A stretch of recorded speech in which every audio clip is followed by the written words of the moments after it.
going to start the show, starting recording, starting the screen share, getting order of operations going here. So welcome back. We have our first formative assessment to go over today. That was the context of the theme songs, of course, is the last question. But the earlier questions, just trying to make sure that the big points from the classes we've had so far are sinking in. And I had a look at your answers this morning and updated grades accordingly, and everybody did just fine. So I thought we should go over it briefly, though, just in case. So, difference number one here between a categorical variable and a quantitative variable. Who wants to play? What did you write down? Everybody wrote something down.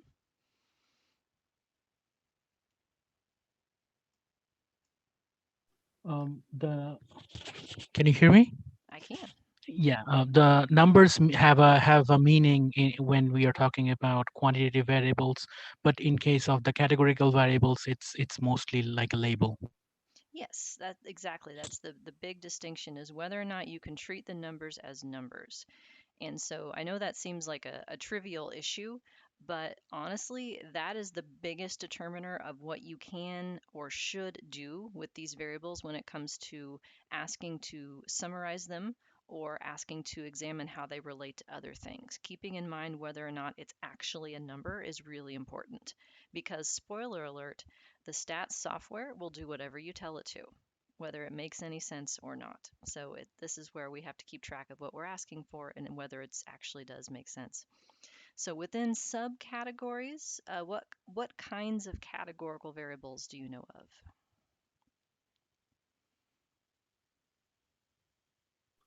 Nominal and ordinal and interval, I think is the third one. Nominal and ordinal for sure. Okay. And the difference between those two?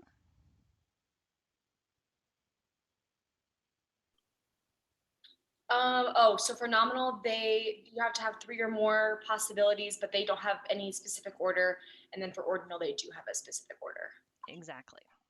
And the other subcategory within that is binary, which is actually a tricky one because binary is a categorical variable, but you can actually treat it as a quantitative variable because there's only two categories. And so in thinking about moving from a 0 to a 1, you can kind of think of that as a number because there's no issue about 0 versus 1 having the same distance as 1 versus 2 or 2 versus 3. It's the idea of distances between them being equal that preclude treating nominal or ordinal variables as quantitative. But binary is a special case that we can say is really either. It can be treated as quantitative. And it turns out that in putting variables that are nominal or ordinal into models, we're actually going to do that by converting them into a series of binary variables. So binary is going to be a big one for this semester. The other word you said, interval, has to do with the other kind of variable, which is quantitative, or I sometimes say continuous, even though it's really just continue-ish in the sense that numbers are numbers. We don't necessarily have to have non-integers involved, though. So count variables that can't go below 0, rates, proportions, amounts, subscale scores, if we're talking about survey type data. Quantitative variables are very frequent in the social sciences. Sometimes the numbers have a ready interpretation and sometimes they don't, in which case we may want to transform it into something that is a little more interpretable for the latter. So that was where we started heading into next time. In quantitative variables, what do we want to pay attention to? 3 salient features.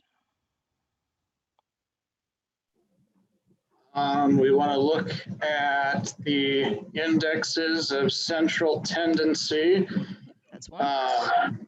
Dispersion, the width, and then the skewness, whichever side our tail goes. And the tail's not the big thing, it's the little thing off at the end there. Yes, very good. Yeah, skewness is named backwards. So it's the direction that the tail is heading. So if it's a variable that's this way, that's positive skew, and negative skew goes that way. Another way to think about it is, I think, Jerome, in your answer, you said it's the direction the mean is being pulled, is the direction of the skewness. That's a good way of thinking about it. Mean and median are really the ones that you will see most prevalently, especially mean. Mode is not really a thing. It's the most frequent value, but it doesn't necessarily correspond to where the mean or median is unless you have a perfectly symmetric distribution. But you would rarely see the mode reported for a quantitative variable. You would see it reported in the context of frequencies of all the categories for a categorical variable. So mode kind of stops being a thing with respect to descriptive statistics. The second one was after actually we did central tendencies, talked about skewness, which is asymmetry, and then dispersion or spread. So that's the idea of either standard deviation, its cousin, which is squared standard deviation known as variance, or also interquartile range is used for skewed data. That is the distance between the 75th and 25th percentiles. And just as a reminder, the median, which is the middleest value, is the 50th percentile. So on your homework, there's a question about that, asking you to track those things down in software. So any questions on any of those? Okay. Number 3, standard deviation versus standard error. So which one describes people and which one describes samples? Deviation, people, samples goes with error. Right, very good. I know those words sound like synonyms, but they are related to each other mathematically in that the way that we get the standard error of the mean is to take the sample standard deviation and divide by the square root of the sample size. So because of that relationship, standard error is always going to be smaller than the standard deviation, so long as you've got more than one person. And standard deviation is a way to describe the variability or the dispersion of people within a sample. So that's when I say it refers to people. It's the average deviation of any one case from the sample mean, whereas standard error is at a level of abstraction that's higher. It's talking about the predictability of a statistic across samples.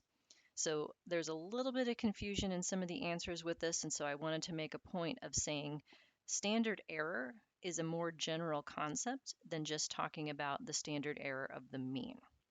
So the idea of a standard error is how far off on average the sample version of a statistic is from the population parameter. So it's sample discrepancies in anything that you might want to compute for a sample. The first example of that was just for the mean. So standard error of the mean is computed using the sample standard deviation and sample size. Other standard errors we will have throughout the semester when we get into models, say for intercepts, say for slopes. In future classes, you'll get standard errors reported for variances and standard deviations as well. So anything that you can compute from a sample, you would expect to vary across samples. You can get a standard error to describe the extent of that variability across samples. All right, questions or thoughts on that?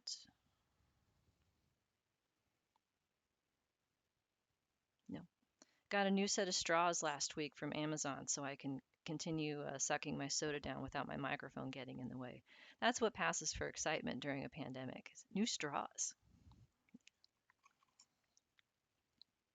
And yes, I know this headset is very dorky, but it turns out that if I rely on the microphone that comes with the webcam and the laptop, all you hear is the computer processor churning and churning and churning, and you can't hear the sound. So I am willing to look like a dork for the sake of clear audio. Seems like a good trade. All right, so then you get a chance to practice asking for all of this sorts of information, descriptive statistics, on a actual data set. I would say real data, but it's real fake data. In homework 1, that is due on the 1st, I believe. Yeah, there we go. Any questions on homework 1 yet, or on using SAS or Stata? If you've dug into that yet? Not yet.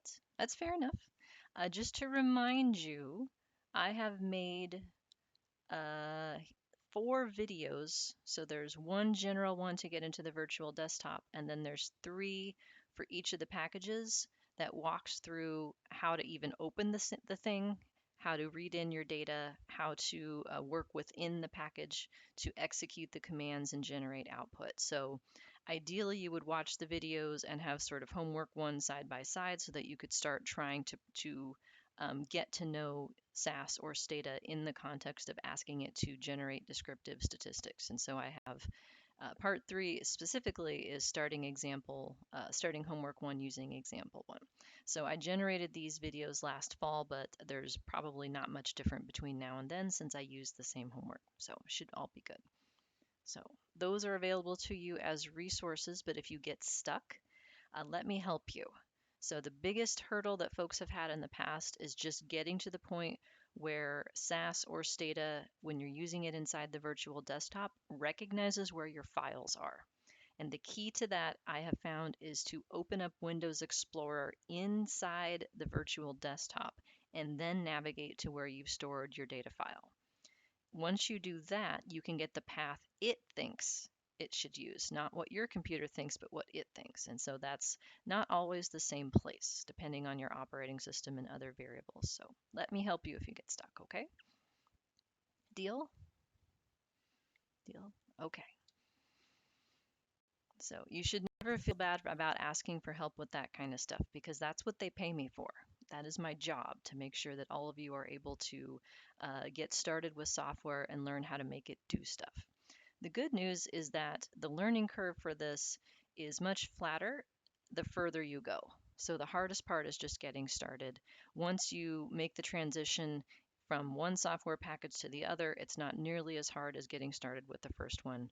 So I hope that I can help you through this process and then it will be better. All right, so we did formative assessment, talked about homework, don't need any of that. Then we can look at the beach here and I can ask you, what do you remember about last time? So 5 days ago, last Thursday, what we start talking about?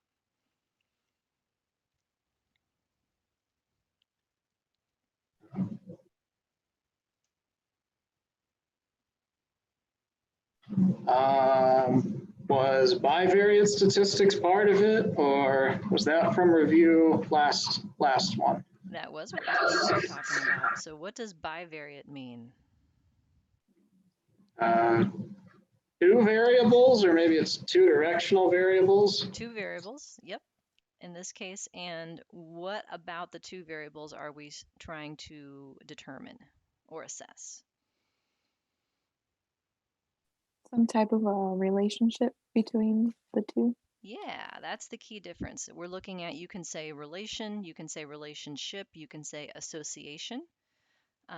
Once we get past this unit, we will be looking at associations from the lens of one variable being predicted as an outcome and other variables being predictors. But for now, it's an agnostic sort of association, just looking at whether these things are related at all.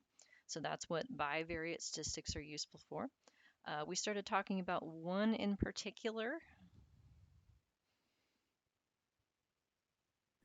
Was it the Pearson's correlation? Yeah, Pearson's correlation, which is abbreviated with an R, even though it's C for correlation.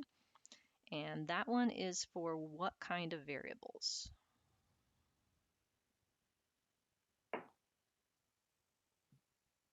More specific than just bivariate variables? Categorical or quantitative? Quantitative. Yeah, that's where I was going with that. So when variables where the numbers are numbers, that's what Pearson's correlation is designed for. You can actually use it on binary variables as well, although it is not as good of a way of looking at an association between binary variables as other approaches. That's something we'll talk about just down the road. And what scale is a correlation in? What could its values possibly be? -1 to 1. Yeah, and so what is the smallest relationship that you could have in a correlation scale? 0. 0, yeah. So this is where we need to think about absolute values in terms of effect size. A correlation of 0 means that two quantitative variables are not related at all. As you move towards a correlation of 1, what kind of relationship does that imply? Positive. Positive. Positive. So as one variable x goes up, what happens to the other one? Goes up. Goes up. So yeah, people who are above the mean on x tend to be above the mean on y. And that can go all the way up to a positive correlation of 1, which is like a lockstep perfect relationship. On the other side, if you have a correlation between 0 and -1, what kind of relationship is that? Yeah, I'll take gestures. Between 0 and -1, I gotta wait. This way? Does that look like a negative slope to you guys? Did I get the Sorry, I'm direction? saying it's negative. Yeah, Oh, negative. You're making a negative sign. I get you. Yeah, it's a negative correlation. Yeah. That works too. Yeah.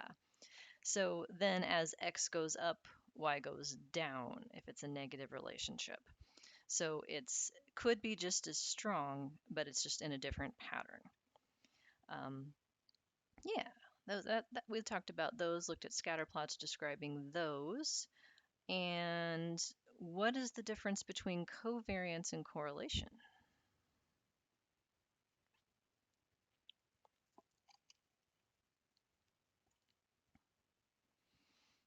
Because they're related to each other, they kind of sound the same.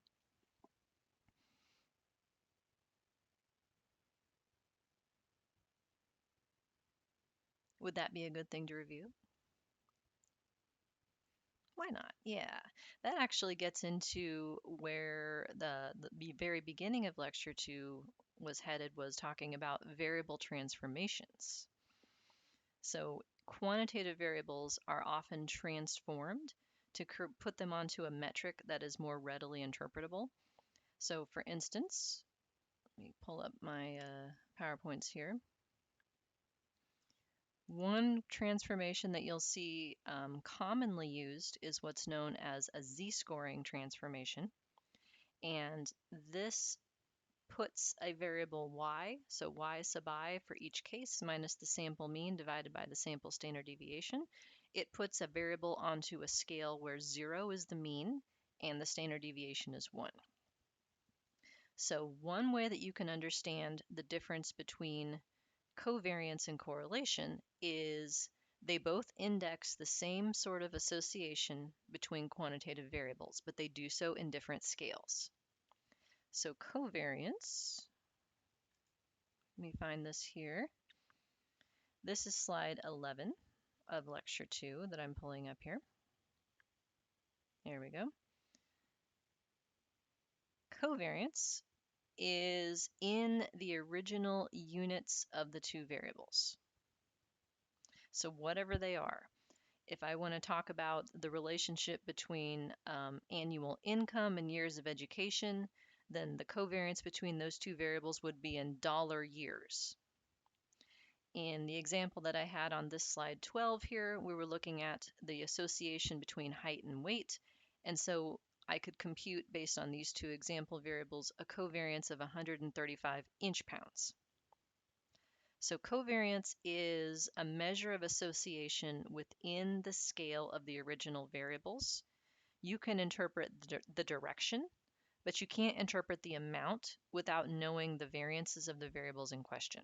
So I can look at this number 135, and because it's above 0, I know automatically that as x goes up, y goes up, but I don't know by how much, because 135 depends on whether I'm in inches or feet or pounds or kilograms or whatever.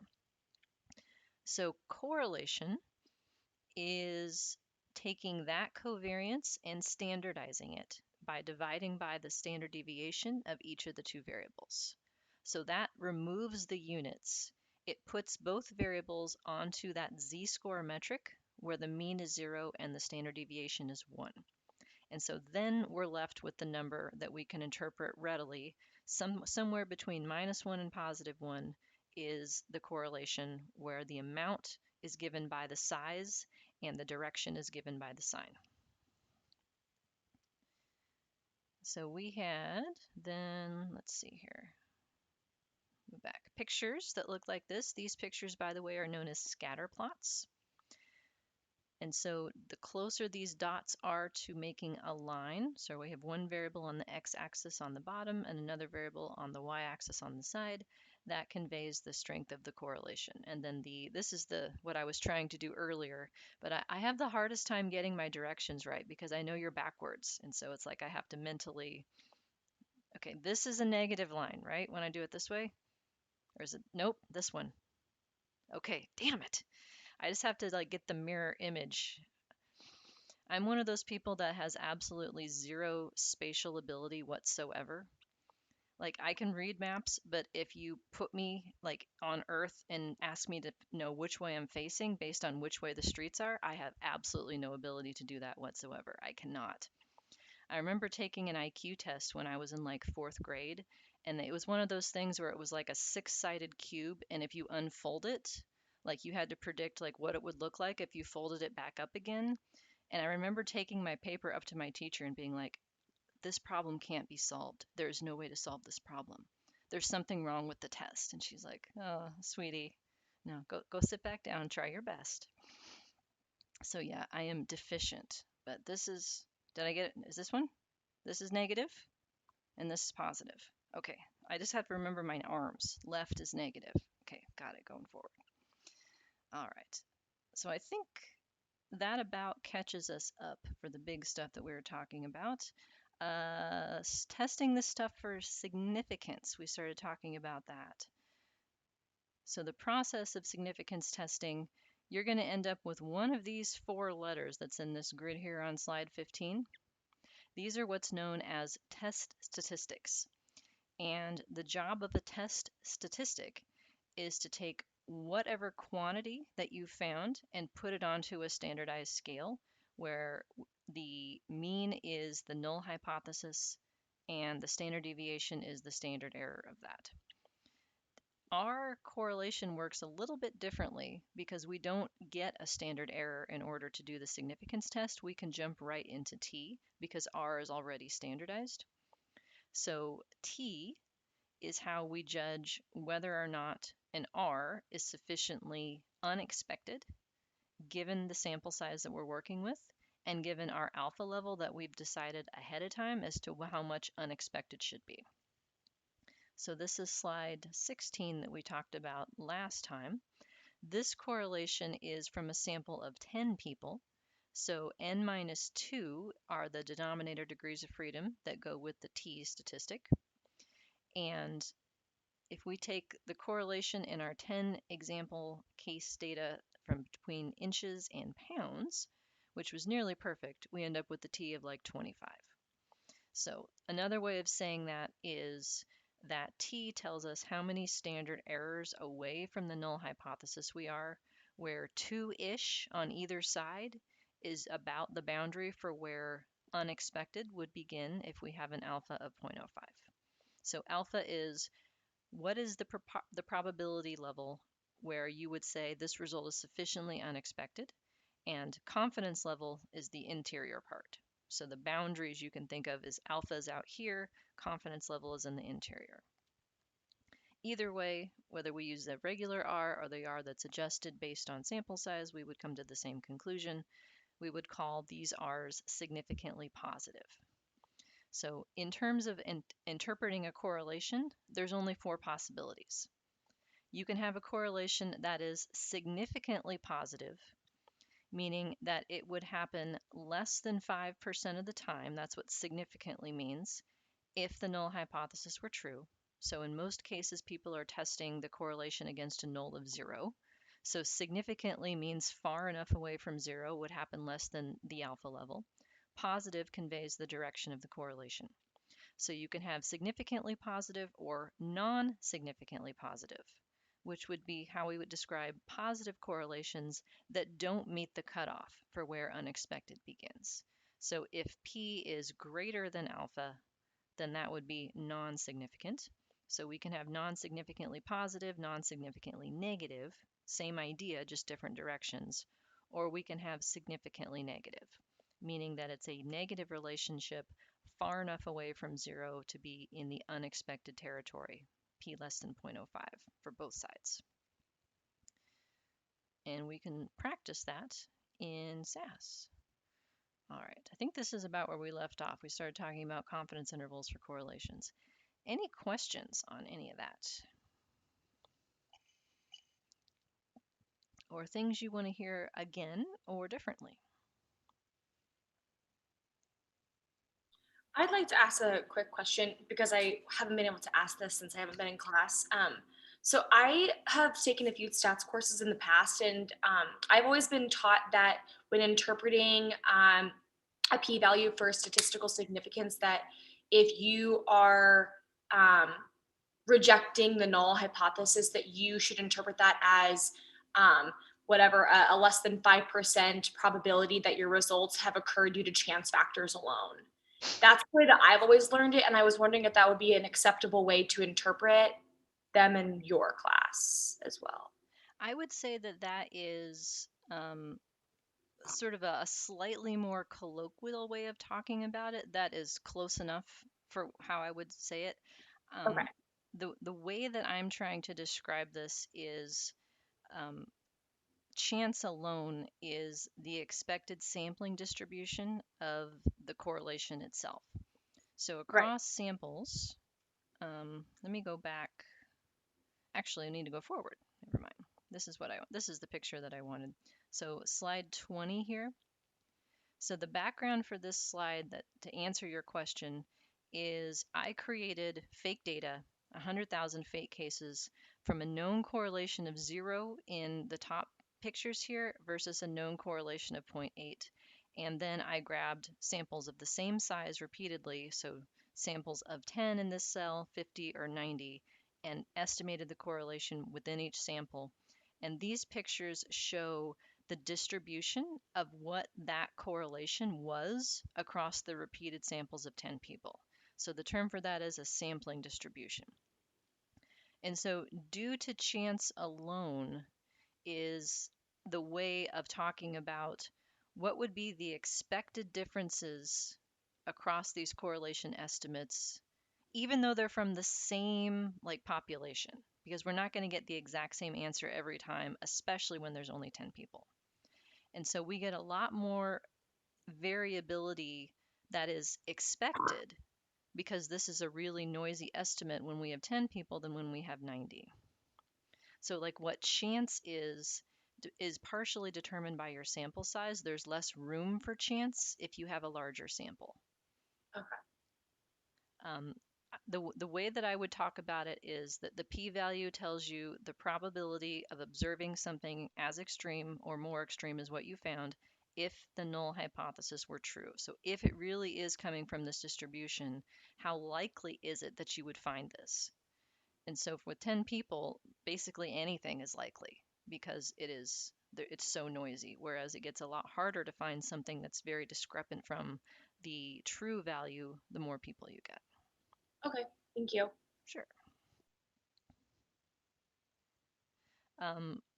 I'd say the only wrong way to think about a p-value is in terms of what's the probability that you would find it again or that you would replicate something. People sometimes want to put those words onto a p-value, and that's not really what it tells you. It just tells you what's the probability of observing what you found if the null is true. We don't know what the alternative is, but we know what the null is because that's our baseline for making decisions. Thanks for the question. Other questions or thoughts, comments?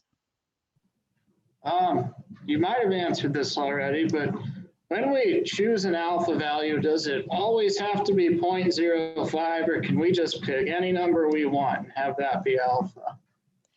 Oh, good question. There are multiple viewpoints to this, and I think what you should pick is guided by a few different principles. Number one is how many people you have. Because if you have enough people, everything is going to be less than 5%. Everything is going to be significant. If you have very few people, it's going to be much harder to get into unexpected territory because the range of expected is so damn big.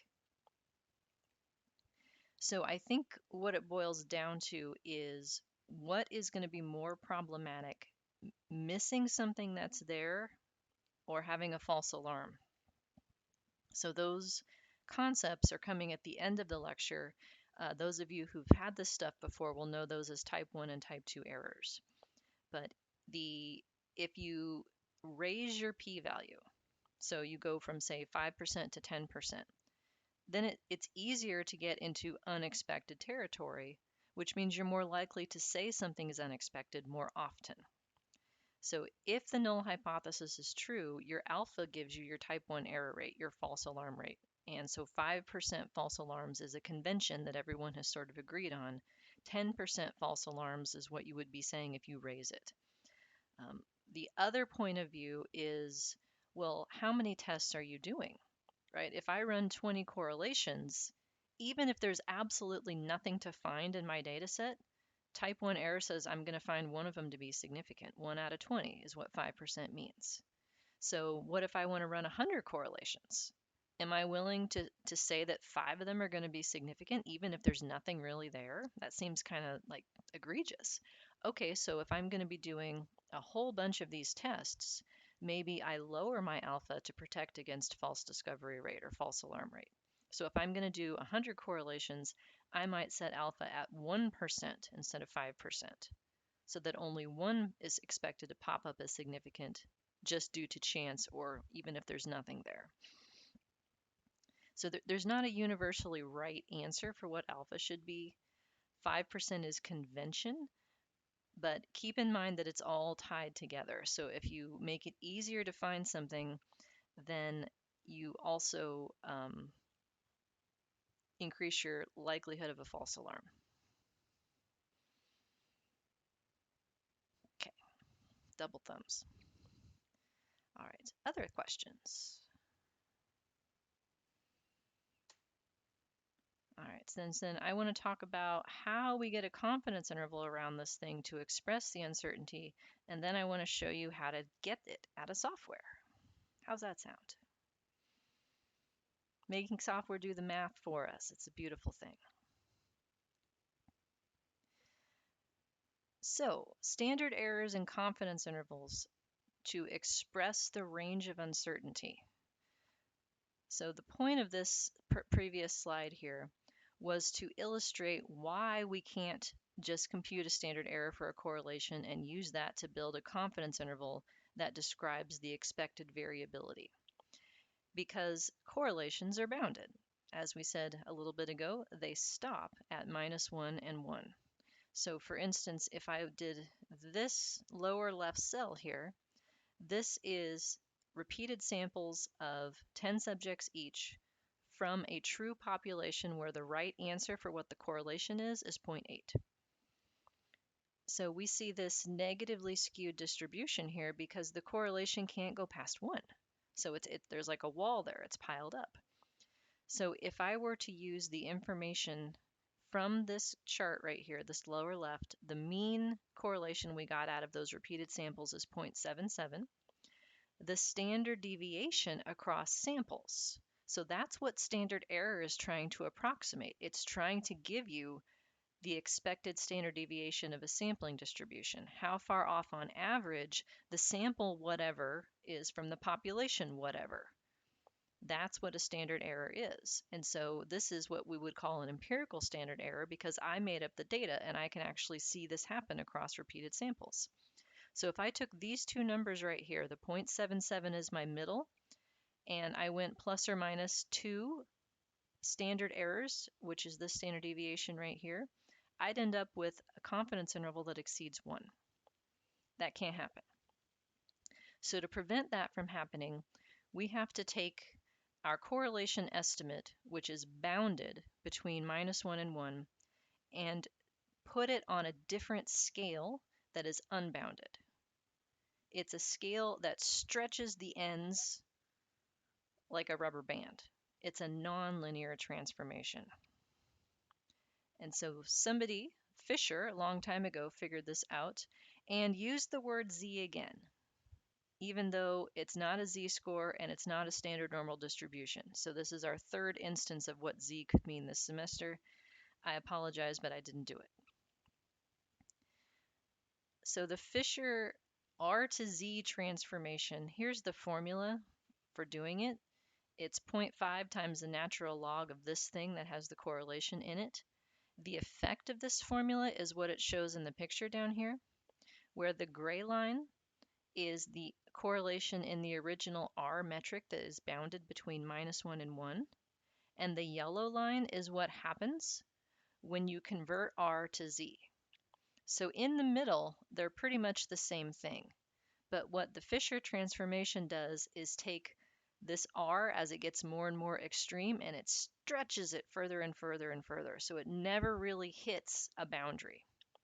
So we can use this yellow metric to get a standard error, to get a confidence interval, and then we can translate it back into gray. So this happens a lot in statistics when you're predicting categorical outcomes, so variables that are categorical as the endpoint. For instance, if you want to predict the probability that something happens, probability is bounded between 0 and 1. You need some kind of nonlinear transformation to stretch out that probability so that a model can predict it unboundedly.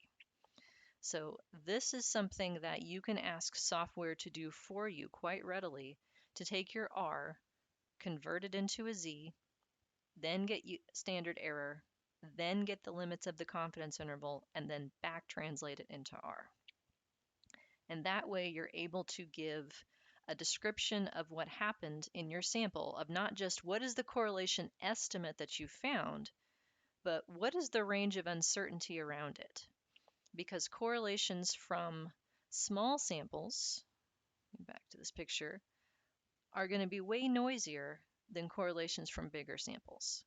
And so part of your due diligence in reporting is to convey not only what you found, but what you could have found, right? Like, what is the expected inconsistency of this result? And confidence intervals are used to convey that. More technically, a confidence interval is the range in which the population version of the parameter would be expected to fall with whatever level of confidence that you have chosen, where confidence is the opposite of alpha. So if you want an alpha of 0.05, that corresponds to a confidence level of 95. So the expected part is the confidence level. The unexpected part in the tails is the alpha. All right. You ready to see this in action? Why not, right? Let me put it to you as a multiple choice instead. Would you rather compute this by hand on your calculator or see how to make the software do it? Number 2, yes. I don't care how great at math you are. Humans screw things up. Computers are much better at it, especially when there is a lot of data. So I am switching over to another PDF that was posted next to lecture 2. This is example 2. So this is the process that I'm going to use for the rest of the semester to show you how to do things in software. Rather than having us try to run them along with me, I think it's easier for you just to look at the instructions that you give the computer, which is the syntax or the code, and the output that it spits back. And I will make these sorts of handouts that have annotations as to what the commands do and annotations as to what the results mean. And I have the results in this handout for both SAS and Stata. That way you can pick just one and do your homework on this example with whichever one you feel like. If you want to have an extra line on your CV for your technical skills section, though, you can learn how to do it in both programs. So this is example 2. Does everybody have this in front of them or near them somehow? If not, I can remind you where to find it. It's on the course webpage. It was posted on, I think, last Thursday's day. That sounds right.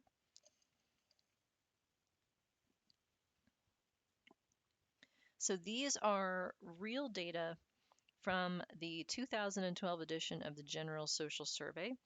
I have pulled out a few variables for us to play with just to get more practice in asking for descriptive statistics, interpreting what they mean, and then adding the new part here, which is looking at bivariate associations. And for pedagogical purposes only, I've also included steps to do linear transformations and nonlinear transformations of one of the variables, just to remind you sort of what those things do. That's not something that I'm going to ask you to do in your own homework. I just want you to be familiar with the concepts. And any of the pictures that are in this, I'm not going to ask you to make. They're just for either to help us understand what's going on or things that I'd like you to know how to do in your life in learning how to work with quantitative data. So first thing we got to do in either program is tell it where to find the data file that we're going to be working with. And the way that I do that is by declaring an abbreviation for the path. So in SAS, it's this let thing right here, which defines a program level command. So it's not a variable that's in a data set, but it's a variable that is accessed in the coding environment. And this is a name that I made up. So all of my examples have a variable like this called either file save or sometimes file path if I'm feeling creative.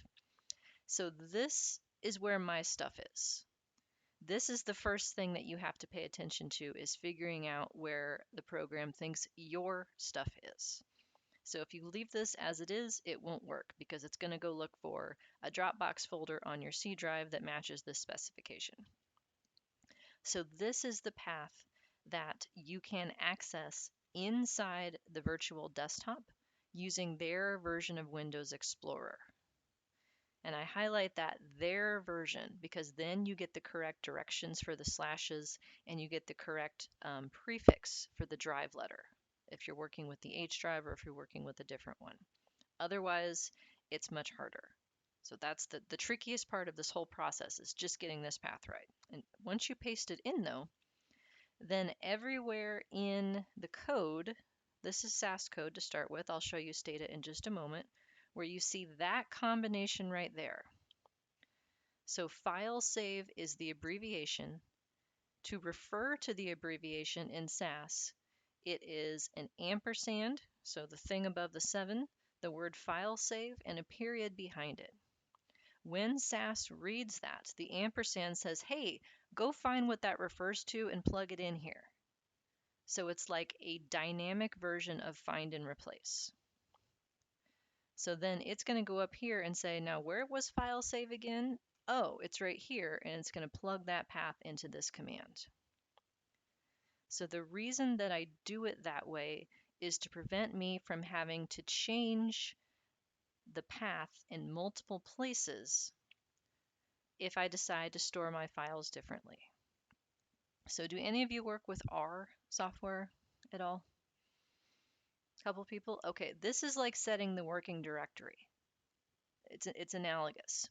It's the same principle, even though it's a different execution. So that way, if I decide to move my files, rather than changing the path in several different places throughout my program, I change it once. I change it up here, and then it gets fixed dynamically every time that file save is invoked, is read. And so it's invoked with this ampersand file save period. And you can have as many of these as you want. So you can have multiple directories being read from and saved to in the same program this way. So I know that's somewhat of an abstract idea. Questions on that?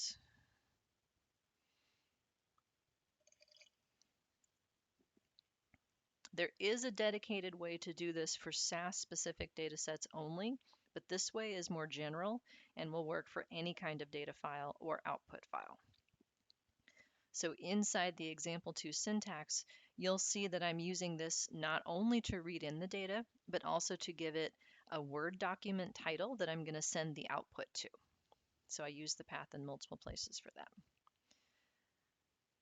So this right here is importing an Excel data set. So proc stands for procedure. Import is how you get any kind of not SAS data set into SAS. In purple, anything that is in this purple color is case and space sensitive. So you have to get the name of the file exactly right. So the name of the data set that's being imported, so after the slash here is GSS_example, and then .xlsx is the extension. This is all one command. So the semicolon is only at the very end of these 2 lines. The out is telling SAS where to put it. So it's reading in an Excel data set, and it's going to convert it into a SAS data set and store it inside the SAS program. So work.example2 is a two-part name where work indicates where it's going, and example2 is what it's going to be called when it gets there. So work is a temporary directory that closes at the end of the session and doesn't save anything. This is actually a good thing, because what we're going to do is work with the original file, do all the manipulations within SAS, and leave the original file untouched. You don't have to save multiple versions of a file. You only need to save the syntax that you're using to work with. That way, if you screw something up, you're screwing it up in the copy that's on the local SAS working directory. You're not screwing up the original. This thing right here, DBMS, that stands for Database Management System. That is a keyword that tells SAS what kind of file it's going to be. SAS has built-in routines for recognizing pretty much any file type you can think of, beyond just Excel .sav for SPSS files, DTA for stata files. It can do access files. It can do regular like comma-separated value files. It can do anything. So you can ask the internet for help if you ever need to import a different kind of file that you haven't seen me give you an example of, but just know that it can take it. It can do anything. And then replace just means if it already exists in the working directory, go ahead and write over it. This is useful if you need to re-import if something goes awry in the process of working with the dataset. Sheet is a special thing that pertains to Excel files, because Excel files can have multiple worksheets in them. You can tell it which one to pull from. So the name of the sheet that I'm pulling information from is GSS_example. And then get names equals yes means take the top row of the Excel sheet that has names for the columns and read them in as the names of the variables to be used in SAS. That way you don't have to rename everything manually yourself.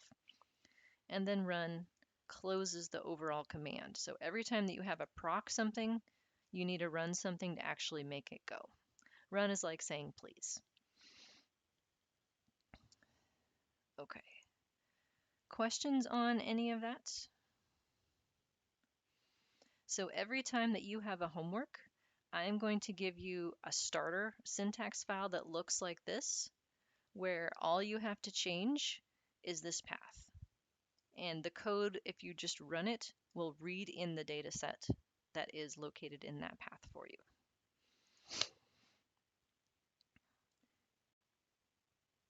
This next step is preparing SAS to be able to associate labels with the values of your categorical variables.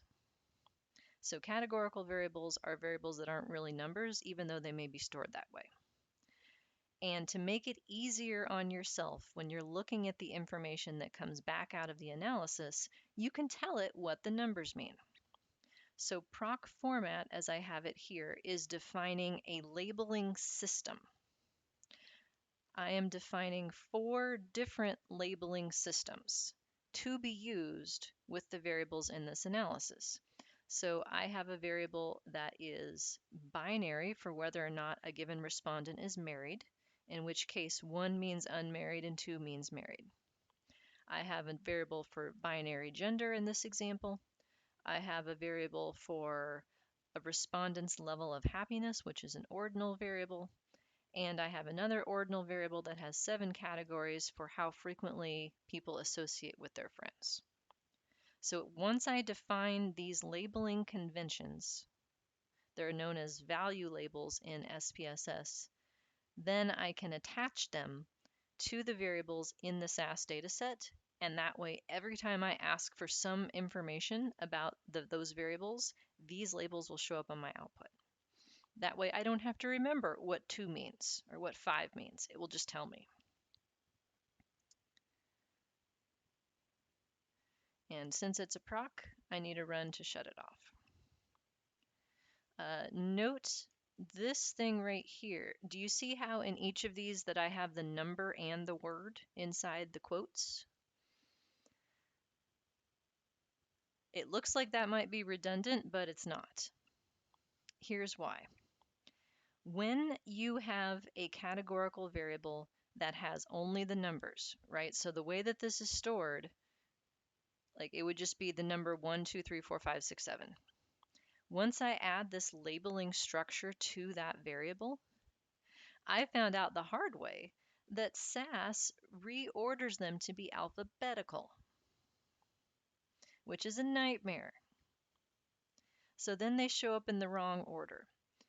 So to keep unmarried as the first category and married as the second, it would reverse them. I added the numbers in front.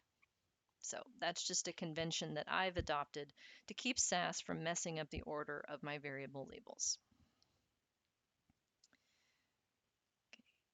So then we can apply that information, and I have added labels here too. So this option right here, that is taking the data set that we imported from Excel that currently sits in the work library and is named example 2 and saving it as itself. That is what is happening here. In SAS, because you can work with multiple data sets and have them be open and accessed at the same time, anytime you want to do something with your data, you have to tell it specifically which data set to use. So that refers to when you're making new variables within a file, dropping variables, adding them, merging them, whatever, and it also refers to analyses. So what I'm going to be doing is applying variable labels. So these are extended titles for each of my columns that tell me more about what the contents of the column is. So I have a label for my 2 category marital status, gender, the happy variable, friends, and so forth. This format statement is how I am attaching the labeling conventions created up here to each of the variables. So for instance, Mary is the name of a column that contains a variable where 1 means unmarried and 2 means married. So if I want to do anything with this variable, I have to refer to its name with Mary here. I am also adding this information so that when output shows up about this variable, it's going to use this extended title, which makes it easier for me to read the output and know what it means. This format statement then, fMary with a dot, is the name of the labeling convention that was right here. So it is attaching that labeling convention to the column called Mary. And that way, whenever I ask for something about Mary, it's going to have the labels unmarried and married attached to the numbers so I don't have to remember what they mean. And I'm doing the same for the 2 category gender variable, the 5 category happy variable, and the 7 category friends variable all in one step here. So this is the kind of thing that I'm going to do for you in your assignments. I'm going to give you this information and all you have to do is run it. So I just want you to understand what's happening here. I am taking a data set in Excel that has very little information about what the columns mean, and I am attaching information into the SAS data set as to what they mean so that whoever's using this data set in SAS will have more information to work with. Okay. And then last but not least, things I am doing for pedagogical purposes in this example that you do not have to do in your homework. How's that? I want to be extra clear as to what you need to worry about and what you don't. These are examples of linear and nonlinear transformations. So one of the variables that we're going to be looking at is annual income in $1,000 units for each respondent.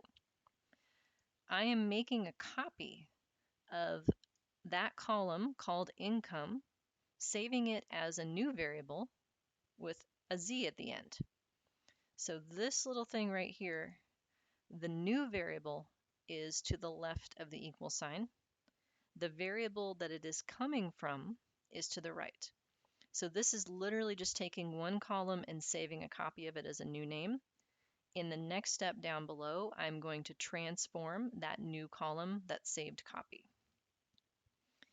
I am also creating a second new variable out of income. This one is called income log, And it is using the original income variable and applying a natural log transformation.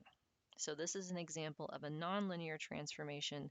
Logs in particular will reel in positively skewed data and sort of stretch out the lower end into the negative space that would have been above 0. And then last but not least, I am adding labels for each of these. That is an augmented title that will show up in the output so that I have a better sense of what I'm looking at. And then proc standard is how I make the z-score version of this new copy income z. So it's a separate procedure in SAS where you can tell it which columns you want to standardize and what scale you want to standardize them to. I know that this is a z-scored version because I am controlling what the mean is going to be and what the standard deviation is going to be in this new column. And I'm setting it to be the z-score scale of 0 mean, standard deviation 1. And now the data set is ready to use. Okay, questions on any of that?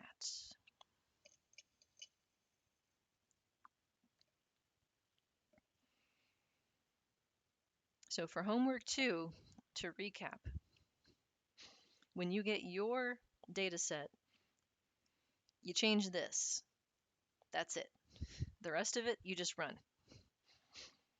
Starting in homework 3, you'll get a chance to practice making new variables, but not yet.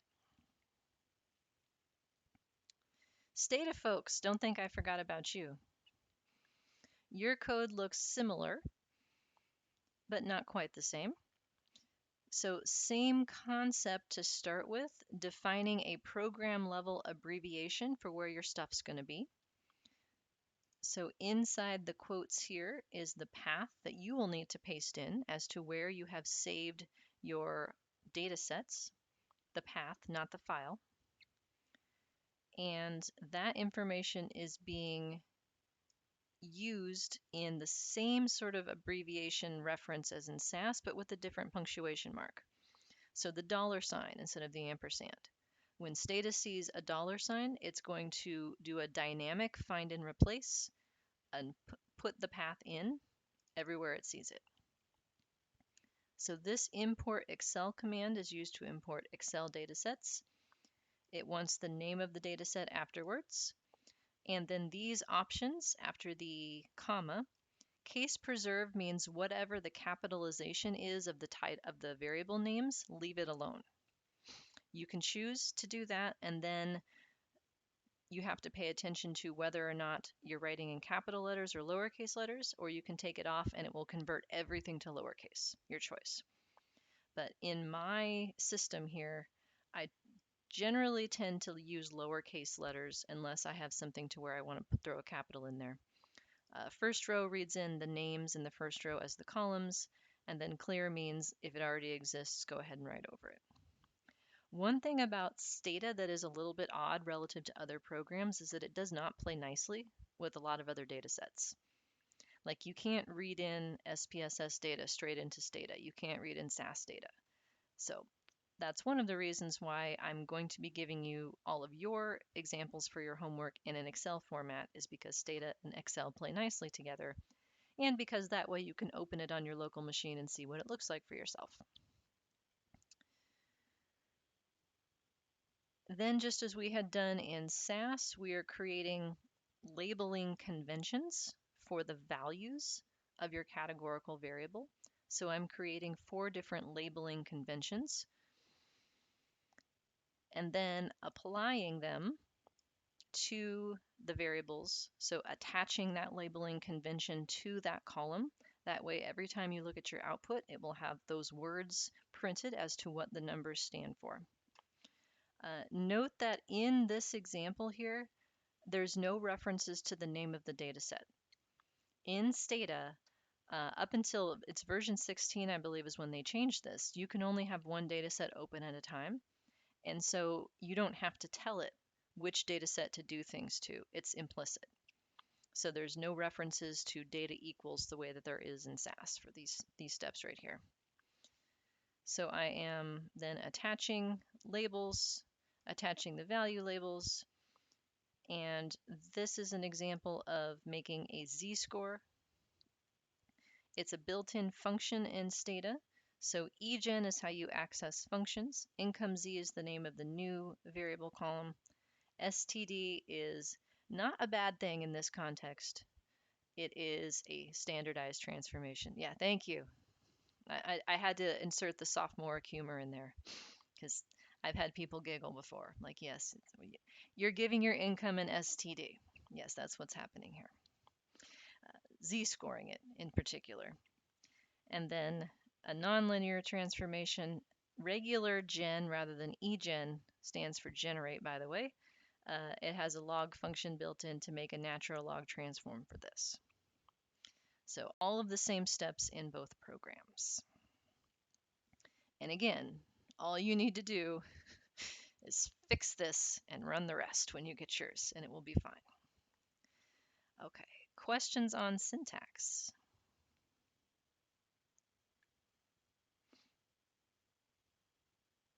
All right, then let's review how to make each package give you descriptive statistics. So the first of this here, this is SAS code. I have added this command right here, title. What that does is take whatever text you've put in quotes and write it to the output window.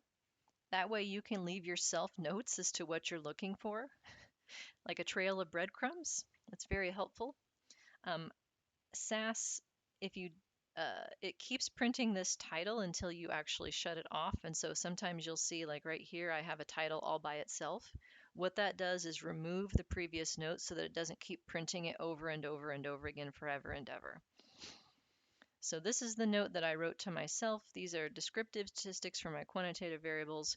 When you borrow this code and manipulate it to do your homework, you can choose whether or not you want to update the titles too, but I would encourage you to do so because it will help you when you're looking back through everything to find what you need. So to get basic descriptive information out of SAS, that's proc means. The var right here, that is the name of the columns that you want the information for. And you'll note that you can list more than one. So I have listed the original income column, the standardized z-score version, the natural log version, and I've also listed a separate column for years of education. These options right here control what's being printed. So I had it not print the labels of these variables so that I could make this table small enough to fit on your handout. I had it print 3 digits after the decimal, and I had it print these statistics, n, mean, standard deviation, minimum, and maximum. Those are the defaults. And then last but not least, in SAS, you have to tell it which data set you want the information from. So in your homework, for instance, if you ask for example 2, you may get an error message if you don't have an example 2. Yours would be called homework 2 or something like that. Likewise, you would have to change the names of the variables that you're asking for information about on this var statement, where var stands for variable. All right, so then here's the little table that we get. So you'll note that I'm using the old school, what's known as a listing output, because it's easier to work with.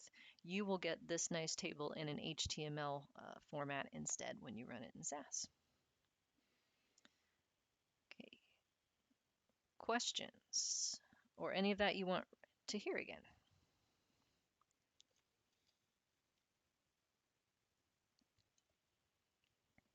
Okay.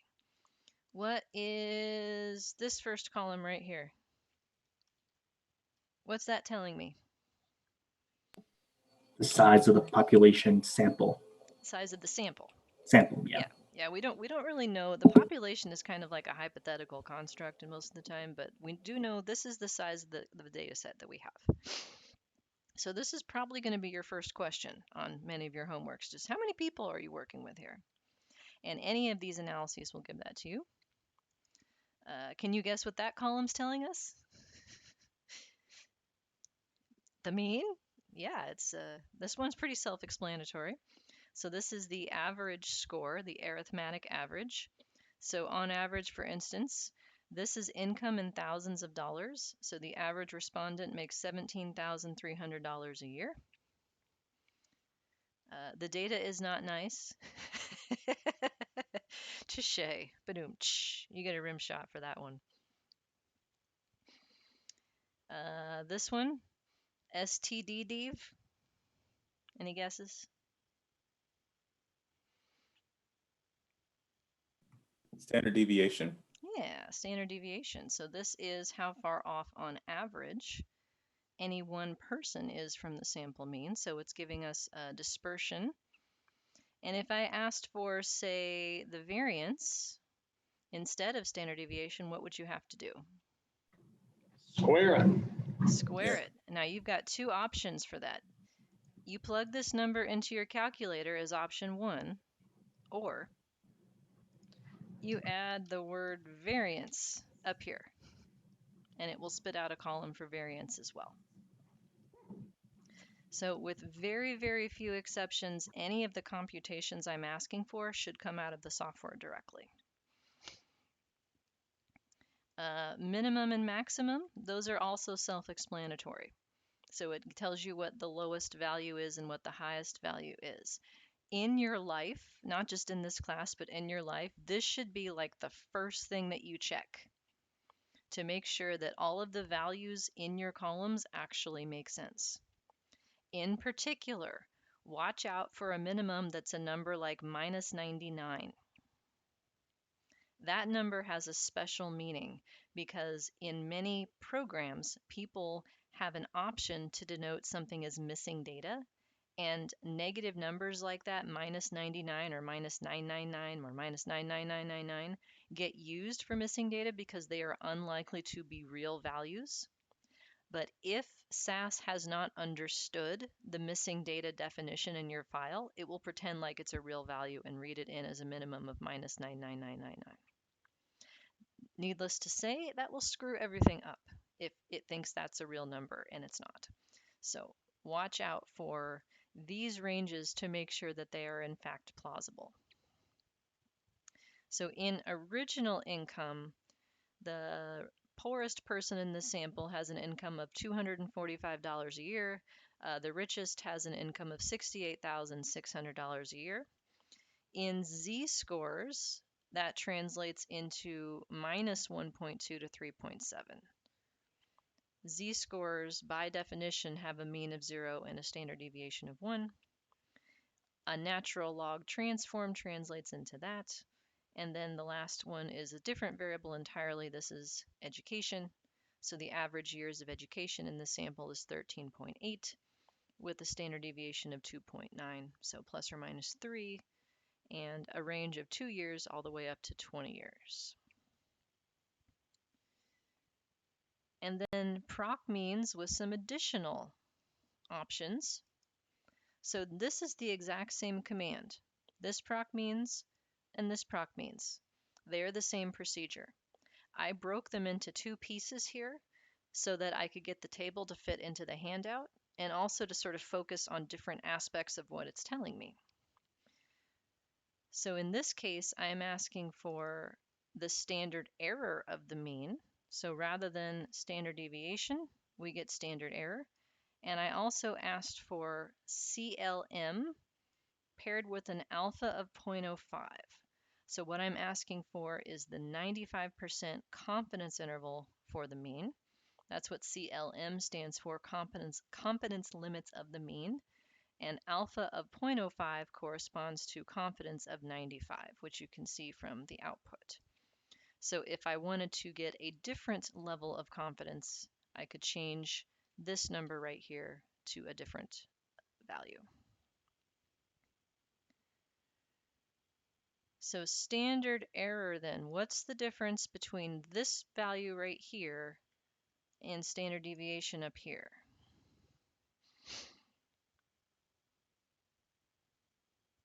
We talked about this at the beginning of class.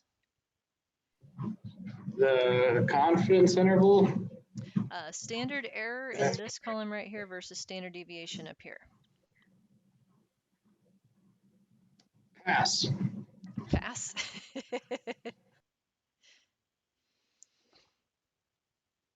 They're two different things, clearly, because there's two different numbers. But they are related. So the standard error is the standard deviation divided by the square root of the sample size. It's describing the expected variability of the sample mean across samples. So this is a higher level of abstraction focused on in the second table here. So this 0.51 says that on average, the sample mean for a sample size of 734 people is going to be off from the population mean by 0.5. So fluctuation that is expected or due to chance or within two standard errors is sort of what we're talking about here, and that's what the confidence intervals are telling us. So they're putting roughly two standard errors around the mean and spitting out that interval, where 2 is ish because they're using a t-distribution that depends on your sample size. If you have an infinite sample size, it converges to 1.96, which is a z-value. So 2-ish is what you can think of as what's giving you here, but it's doing all the math for you. So 95% of the samples would contain a population mean within this range here. All right. So this is the kind of stuff that you're doing on homework 1 and a little bit of this on homework 2 as well. So we're about out of time, so I think this is a good place to stop and ask if there's any questions. I have a question. Yeah. So the mean of the income z value, the mean of the z, it's showing -0. So like, is that like a thing in Stata or like? It just means that if you keep going enough digits out, it's the mean is on the negative side of the number line. Oh, okay. Okay. So yeah, it's as close to 0 as it could get, but it's That's not really interesting. exactly 0. That's true. Yeah, actually on Facebook, I had people posting from Lawrence, Kansas that the temperature was -0 outside and asking the same question, like, is -0 worse than the regular kind? But yes, it is. It's negative on that side of the scale. So at least this frigid temperatures are teaching people about the number line. My son is learning what negative numbers mean. He's like, Mommy, -20 is less than -5. Yes, it is, baby. Correct. So, and -0 is less than regular 0. All right. Anything else before we call it a day? Alrighty then. I shall see you Thursday. Let me know if you need anything. Have a good one.